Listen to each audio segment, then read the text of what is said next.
Welcome to Bonnie's Beat. I'm your host, Bonnie Squires. We're coming to you from Radnor Studio 21 in beautiful downtown Wayne. And we got one of our very hard-working state representatives, Representative Tim Briggs, to take some time off from his work and come talk to us about the budget and politics and Donald Trump and a lot of other things. Hi, Tim. Thanks for coming by. Hi, Bonnie. It's always great to be with you. This is my first time on Bonnie's Beat, and I'm looking forward to spending a little bit of time. How many terms have you served as a state rep? I got elected for my first term in 2008, so this is that long already? Time flies. I can't believe it. I'm in my fourth term and running for a fifth term. Wow. Okay. Yeah, every 2 years. Every time you turn around, you got to be raising money. It's a good process. You know, it keeps you kind of in touch with the constituents, and having an opponent is definitely a positive thing. Makes you be accountable and keep in touch with your constituents. But when I first ran, 2008, I had two children, Emily and Jack. They were 6 and 8 years old, and since then, my wife and I added identical girl twins, Alexandra and Morrison, and they just had a 7th birthday last Tuesday, the middle of May. So happy birthday! Yeah, it was a big day in the Briggs household, and 4 is like 3 times as many as 2, right? Yeah, the twins are a handful, but they're a lot of fun. They're a lot of fun. Is anybody among your children politically active, or do you have them leafleting or knocking on doors with you? Yeah, it's actually in 2008, my daughter was, as I said, 8 years old, and she was very excited from the Hillary Clinton, Barack Obama primary. And she was probably 7 at the time, and she kind of was in tune. This year, she's even more interested in everything that's happening on the national side. They help local. They help me, to go door to door and work polls. But she's really engaged. She's 16 now. Jack is definitely interested, talks about it at the lunch table, with his friends. We hard not to talk about it at home. And the twins kind of pick up on stuff. So they can't believe when they hear us talking about how anyone could even think about building a wall, what kind of people is that? So, I think we're kind of raising them the right way at a young age. But it's fun to see my daughter so interested in what's happening. Who's her favorite candidate? I don't know if I should tell you, Bonnie. I hope it's Hillary. I don't know if I should tell you. Tell me. She's very excited about Bernie. And it's she's going to be disappointed. It's we started talking about the experience that the secretary brings to the table, and yes. and knows all the players around the world. They respect her like crazy. No one's more qualified, but she just kept on the it's that generation. They don't know the history of Hillary or President Clinton. And they're getting all their news on social media, which is cool that she's interested, and she keeps an open mind. She's right on all the issues in my eyes, and she'll support the nominee in the general. But what actually got me one of the pieces of legislation I introduced this session was just watching her so engaged and her friends talking about who their favorites were. I introduced a piece of legislation to kind of register early. So if you're 16, you're getting your driver's license, you can pre-register, and as soon as you turn 18, you'll be able to vote. You won't have to re-register. So you'll do it through Motor Voter. There's other bills nationally that have been out there talking about. What a great idea. Early go? Voting. Well, it went to something called the State Government Committee, and Chairman Metcalf probably isn't too interested in passing that, but it's something that Mark Cohen in Philadelphia had worked on a similar idea. Yeah, but he lost his election. He lost his election, so I introduced it and got some good support, but I think it's, you talk to kids and you have a limited window, unfortunately, of interest. I think presidentials really expose them to politics at a national level. They tune in, and then if they're not 18 that year, you could potentially lose them for 4 or 8 years until there's another interesting race. I'm glad you pointed that out, because I've been a Democratic committee woman forever, and there are so many people who only come around during a presidential. And half of them are stricken from the books because they didn't vote for so many years. And they don't understand that if you don't vote in the primaries, if you don't vote in the midterm elections, sometimes that's it. They throw you off the voter rolls. Right. You're supposed to vote every single election. It's a responsibility and a privilege.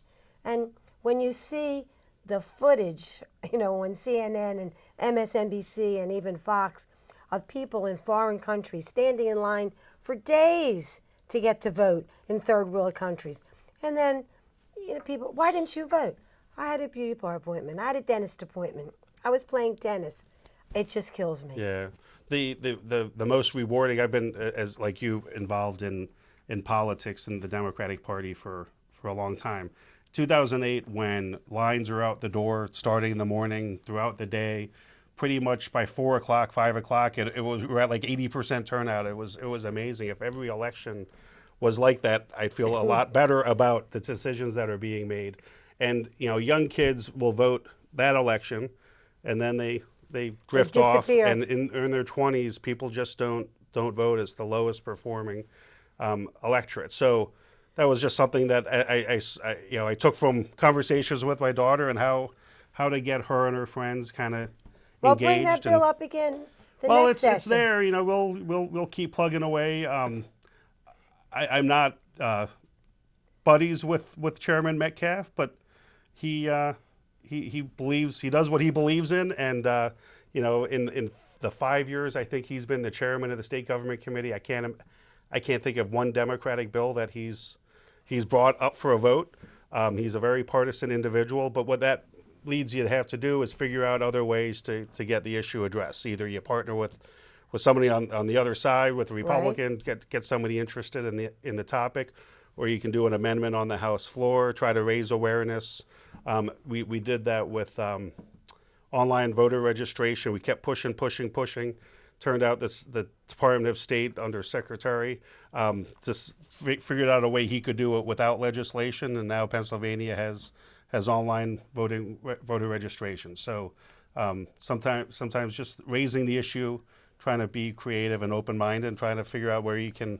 Not everything needs to be a bill that passes into law to get the same outcome. So that's just something that, you know, as we were talking about the election and my daughter, that's because there's, like, I think in the past year, it was the smallest number of bills that ever passed in the history of Pennsylvania. Is that accurate? It probably is accurate. I read that article. They said something like 9% of the bills actually got passed. I do a lot of school visits and talking to young kids, and I do an essay contest. There ought to be a law for fifth graders, and they always ask about the number of bills. Usually there's 3,000 or 4,000 bills introduced, and a couple hundred make it through the whole process in a 2-year period, maybe 150, 200. I think we're up to like 29 in this.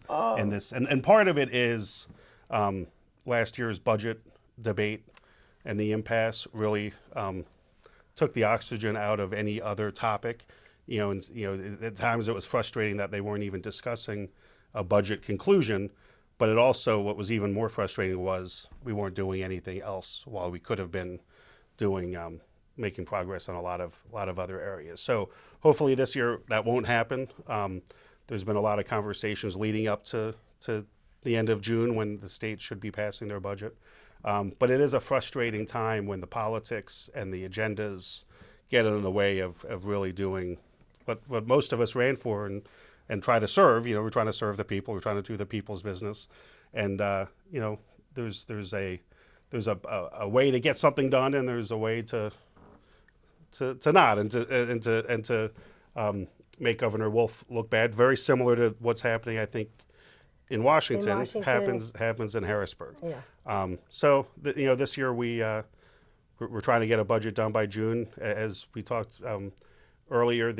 It's an election year in Pennsylvania. It seems like every year is an election year, but I think there will be more willingness. But this is a big election year because it's the presidential election, and especially since we've got one of the two national conventions coming to Philadelphia at the end of July. Yep. And there will be hundreds of thousands of people milling around between 50,000 delegates and who knows how many hundreds of thousands of media from around the world. Because when Governor Rendell, who at the time was Mayor Rendell, was able to get the Republican National Convention to come to Philly in 2000, he reached out to my Philadelphia Public Relations Association. He called me personally and said, would I do some pro bono work for 6 months cultivating media from around the world? I said, sure. But then I got to go every day to the convention as well, and got to go to all the Republican parties, collect all the Republican T-shirts, which occasionally I'm seen wearing, as a matter of fact. But it's just an amazing event because the whole world watches. It's on international television, radio, every newspaper in the world is watching what happens when Americans pick their candidates to run for president. Right. Because it's a big deal. Now, we'd like to let our viewers know the background of the people that we interview. So, where did you grow up? Where did you go to high school? Where did you go to college? What did you study? Okay. Etc. The 30 seconds on me. So I was born in Montgomery County.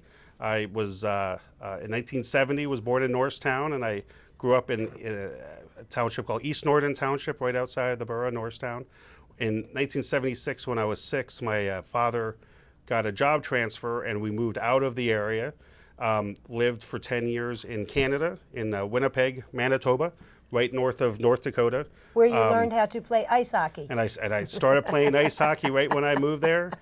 We moved to Michigan a couple years when I was in high school. I graduated high school in a town outside of Chicago in Illinois. And then my parents moved back to Montgomery County, where I kind of graduated high school and kind of followed them back, and went to Westchester University. Went to community college for a year during my moving around. Went to Westchester University, played ice hockey in college. What did you major in? Political science and minors in Russian studies and geography. Do you speak Russian? I've taken a lot of Russian language classes. I do not speak Russian. Do svidaniya, that's all I can say. I don't even want to attempt. So I thought I was going to go to law school, graduated in the early 90s. President Clinton just got elected. I was very excited about a young president and just a charismatic leader. Thought I'd go to Washington for a little bit while I was kind of getting ready to go to law school. Went down with a stack of my resumes, and turned out I didn't know anyone in politics. I didn't have an internship. I volunteered a little bit in the '92 election, but I had an opportunity to sit down with my local congresswoman and our friend Marjorie Margolis-Mizvinsky and her staff just for a couple minutes, and they gave me some good, of the 50 offices I stopped by, they were the one that gave me a little bit of time, and they gave me some good advice. I was sleeping on my buddy's sister's couch, and I moved back home.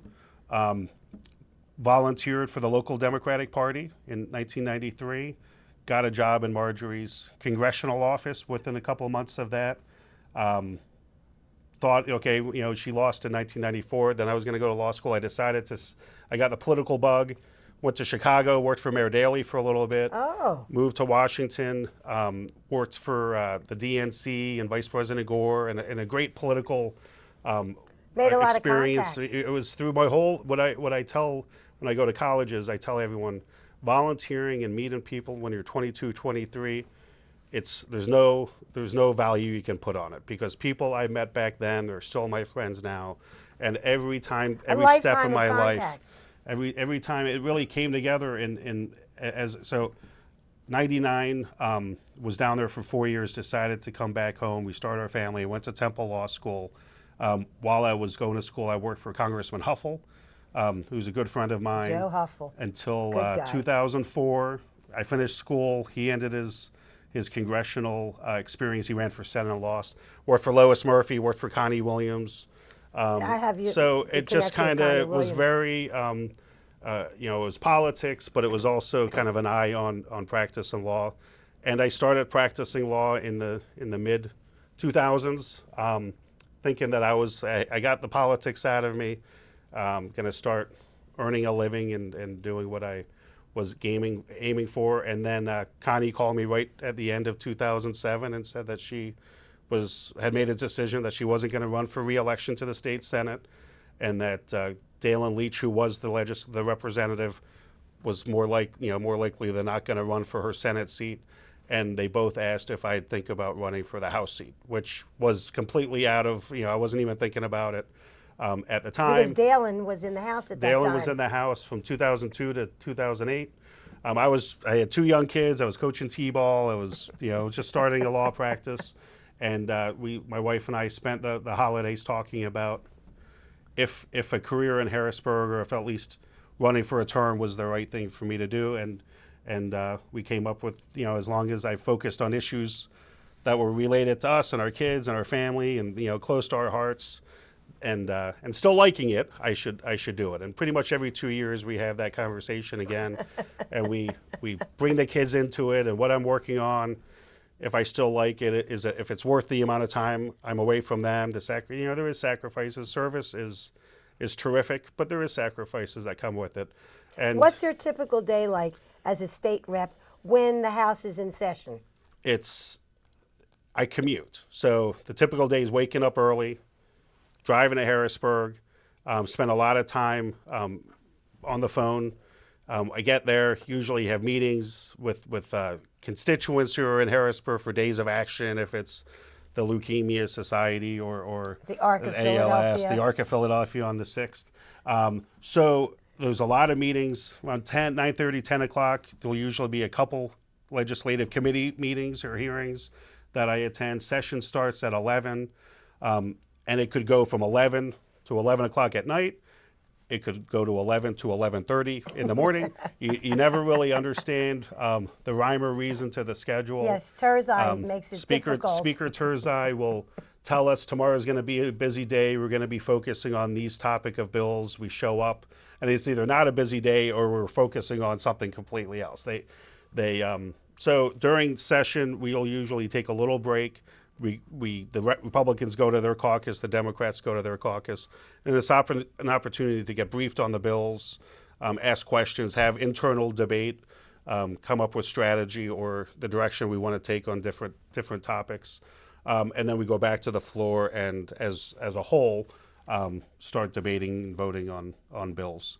In between all that, there's usually calls from concerned constituents about different things we're doing. I get a lot of emails throughout the day. I try to be as responsive as I can, but there's no real typical day, and every day is kind of the same. So it's kind of I have people who shadow me a lot up there, and I was like, you just kind of have to be fluid. You have to be nice to everybody. You just kind of one day could just go way off the rails.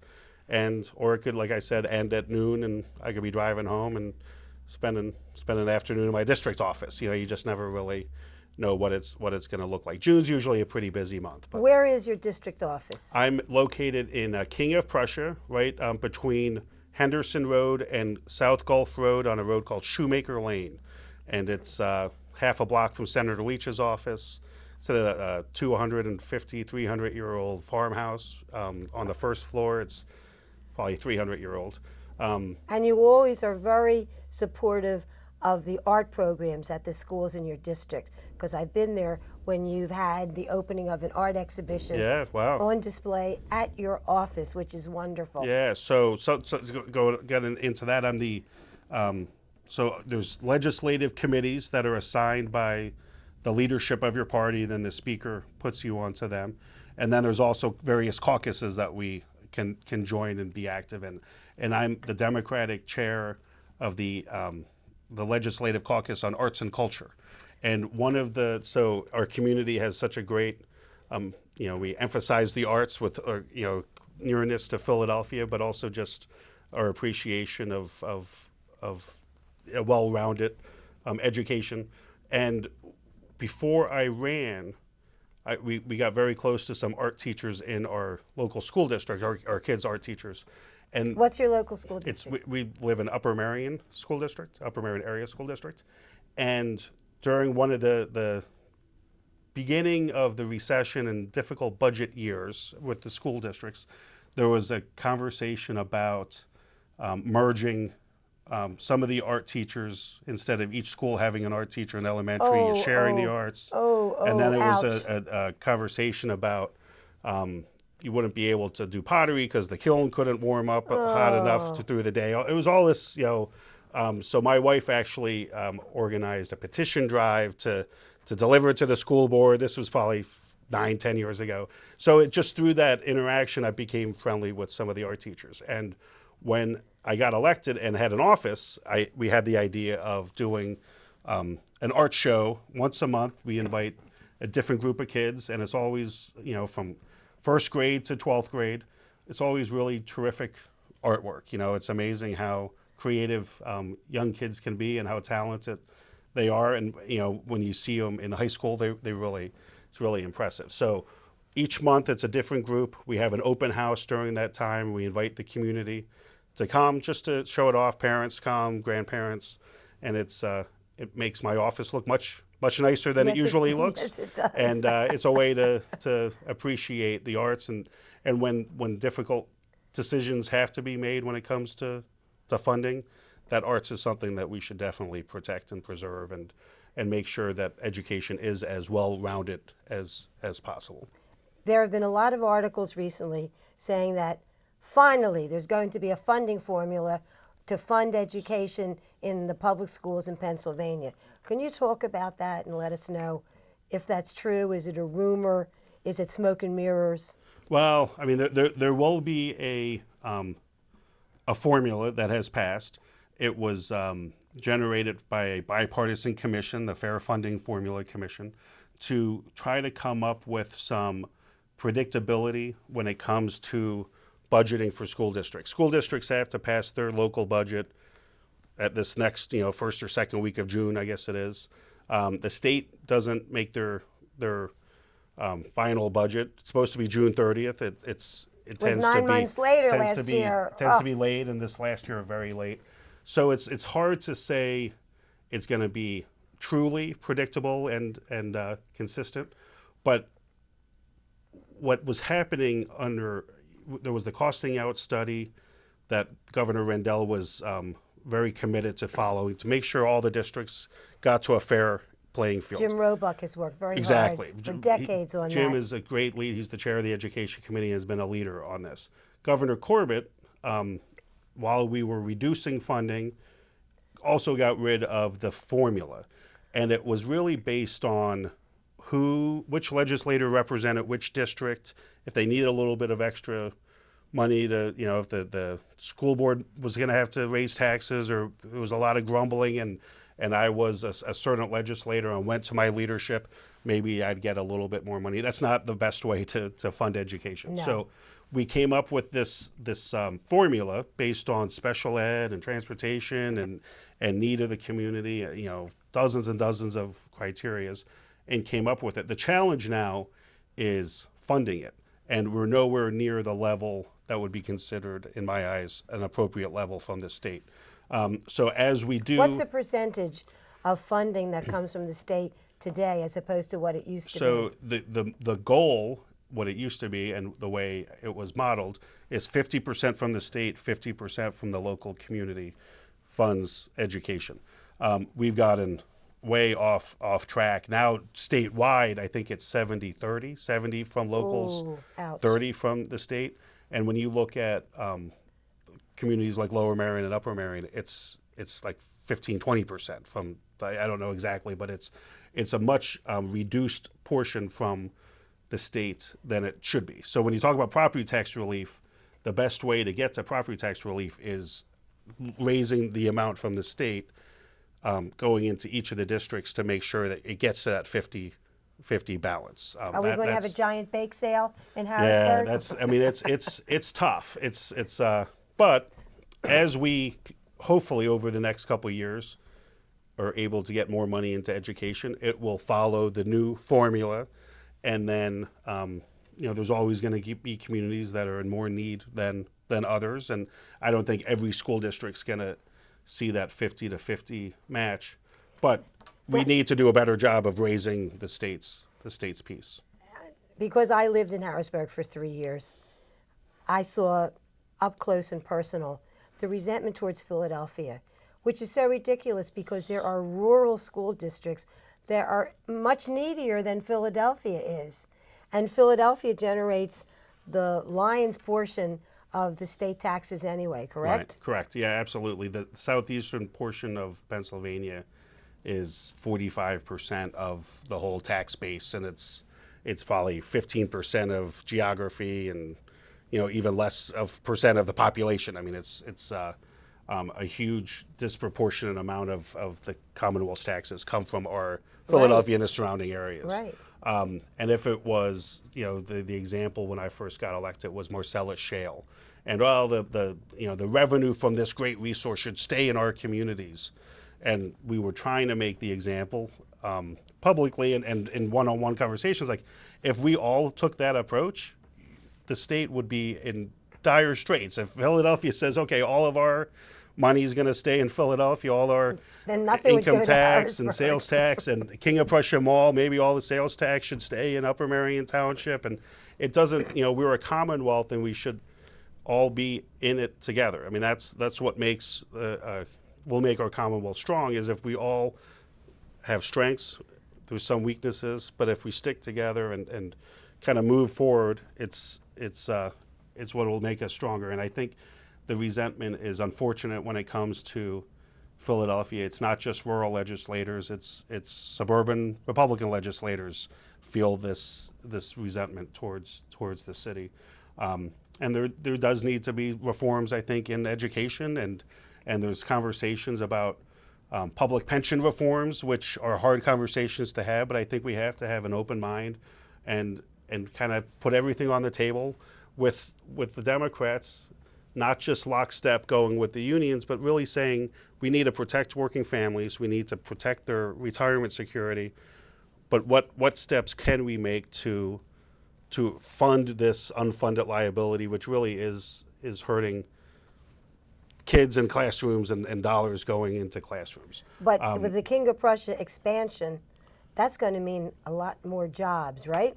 The mall expansion? Yeah. Oh man, it's 200,000 square feet. It's like a $250 million project. It's another 60 stores, restaurants. I mean, the King of Prussia Mall, if you haven't been, it is amazing. And it's, other malls in the country are declining and hurting financially and hurting with they're like 99% leased, the mall already. Yes. The new expansion's already, I think, fully leased.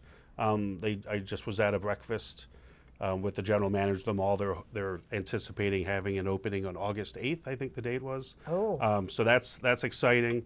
Right across from the mall, not too far, less than a mile, is the Village of Valley Forge, which is another that's mega be complex. Like that's townhouses and there's going to be villas townhouses, apartments, 16 restaurants, and